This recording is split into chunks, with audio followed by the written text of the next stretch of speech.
Hello दोस्तों, राधे कृष्णा। मैं नीलम तिवारी आप लोग का अपने चैनल पे बहुत बहुत स्वागत करती हूँ। आज हम बात करेंगे 2022 में पड़ने वाली चैत्र नवरात्रि के बारे में। इससे पहले अगर आप लोग मेरे चैनल पे नए हैं तो प्लीज़ मेरे चैनल को सब्सक्राइब कर दें, बेल आइकन को पुश कर दें ताकि मेरी वीडियो का नोटिफिकेशन सबसे पहले आप तक पहुँच सके। तो चलिए जानते हैं। चैत्र महीना तो वैसे शुरू हो चुका है।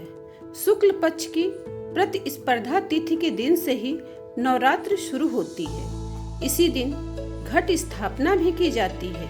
इस दिन से ही हिंदू नववर्ष की शुरुआत मानी जाती है। हिंदू पंचांग के मुताबिक पहला महीना जो होता है, इस महीने में ही नवरात्र पड़ती है, जिसे हम चैत्र नवरात्रि कहते हैं। साल में 4 नवरात्रि होती है, जिसकी शुरुआत चैत्र नवरात्र से हो जाती है।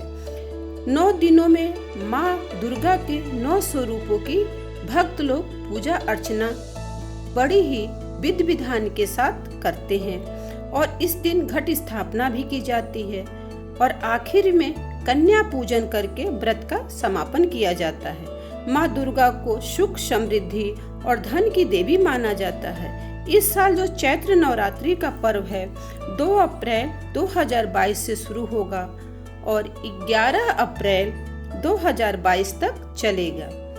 यानी कि इस साल जो नवरात्रि है वो 9 दिन तक चलेगी। मतलब कोई भी तिथि का यहाँ पे क्षय नहीं है, सभी तिथियाँ पूर्ण रूप से हैं। तो ये जो नवरात्रि है इसका बहुत ही महत्व है, क्योंकि जब किसी भी तिथि की किसी भी नवरात्र में क्षय होता है तो वो जो नवरात्र होता है वो कहीं न कहीं शुभ नहीं होता है। लेकिन जो 2022 में चैत्र नवरात्र पड़ रही है वो भक्तों के लिए बहुत ही शुभदायक है, क्योंकि ये जो है इसमें भक्तों को पूरे 9 दिन की पूजा अर्चना और व्रत का लाभ प्राप्त होगा। क्योंकि कभी कभी देखिए होता ऐसा है कि 7 दिन की नवरात्र होती है, कभी कभी 8 दिन ही मिलता है। लेकिन इस बार जो है साल का जो पहला महीना है इसकी शुरुआत बहुत ही अच्छे से हो रही है। इसीलिए जो लोग नवरात्र का व्रत करते हैं, घट स्थापना करते हैं और कन्या पूजा करते हैं, उनको इस साल बहुत ही लाभ होगा। इसीलिए सभी भक्त लोग अच्छे से माँ दुर्गा की पूजा अर्चना कीजिए, क्योंकि माँ इस साल 9 स्वरूपों को लिए 9 दिन दे रही है।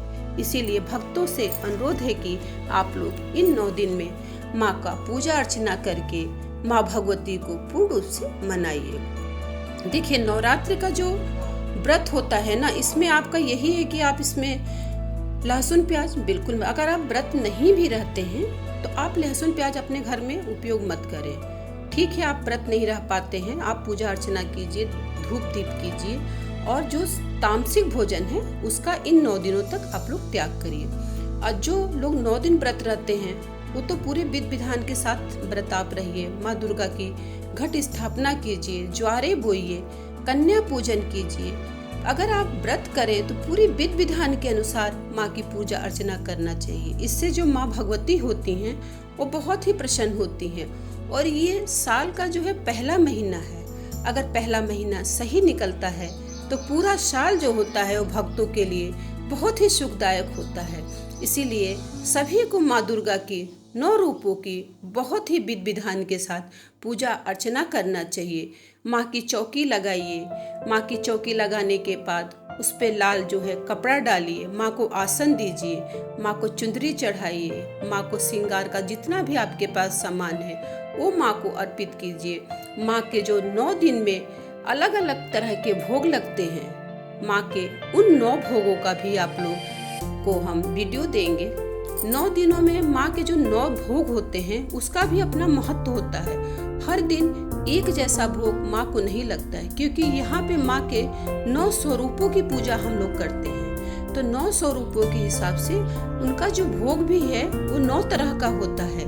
इसीलिए आप लोग को उनके भोग का भी बहुत ही ध्यान रखना चाहिए। और जो लोग अखंड दीप जलाते हैं उनको ध्यान रखना चाहिए कि उनका जो दीपक है कभी भी बुझने न पाए। दीप प्रज्वलित करने के पहले आप एक छोटा सा दीपक वहाँ पे रख लीजिए। और जब आप दीप प्रज्वलित करें, अखंड दीप का अगर आप लोग संकल्प लेते हैं तो छोटा दीप भी उसी दीप से उसी टाइम जला के, थोड़ा सा घी से अगर जलाते हैं या तेल से जलाते हैं तो थोड़ा सा उस दीपक में भी डाल दें और उसको बुझने के लिए छोड़ दें। और जब आपको अपना अखंड दीपक की बत्ती सही करनी हो तो उस दीपक से उस दीपक को जला के आप पास में रख लें, तब अपनी बत्ती सही करें। इससे जो आपकी अखंड दीप है वो खंडित नहीं होता। अगर बुझ भी जाता है तो उसमें आपको दोष नहीं लगता है, क्योंकि एक दीपक उसी दीपक से प्रज्वलित हो रहा है। तो इस बात का आप लोग विशेष ध्यान रखें। और समय समय पे हम आपको 9 दिनों में माँ के 9 भोगों का भी आप लोग को वीडियो देते रहेंगे।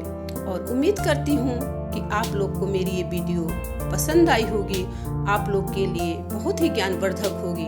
अगर आप लोग को मेरी वीडियो थोड़ी सी भी पसंद आया करे तो प्लीज़ मेरी वीडियो को शेयर और लाइक करना मत भूलिए। इस समय मैं इतना ही कहना चाहूँगी कि माँ भगवती आप लोग का कल्याण करे, आप लोग की सभी मनोकामनाएं पूर्ण करे। जय माँ दुर्गे, जय माता दी।